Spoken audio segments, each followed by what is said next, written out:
Welcome to the Slop Farm. Enjoy the video. You start by opening Chrome in the profile that holds the extension you want removed. Once open, click the three-dot menu, choose More Tools than Extensions, or type Chrome//extensions in the address bar. You do this now so you see every installed item and its permissions. It's faster than hunting through settings. Make sure you're in the correct profile, and if needed, toggle developer mode for advanced info, otherwise leave it off to avoid confusion. You'll next locate the specific extension card on the Extensions page. Use the search box when there are many items. Once found, click Remove and confirm the deletion. This clears the extension and its stored data from your profile. If you're uncertain, toggle the blue switch to disable it temporarily so you can test browser behavior before full removal.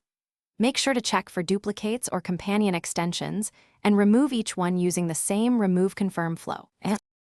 To finish, close and reopen Chrome so the browser reloads without the extension and clears any active processes.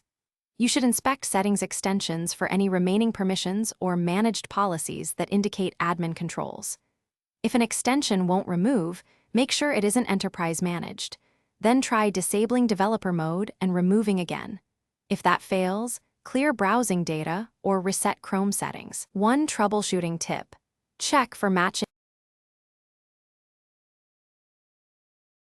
Thanks for watching. Consider subscribing if we helped you today.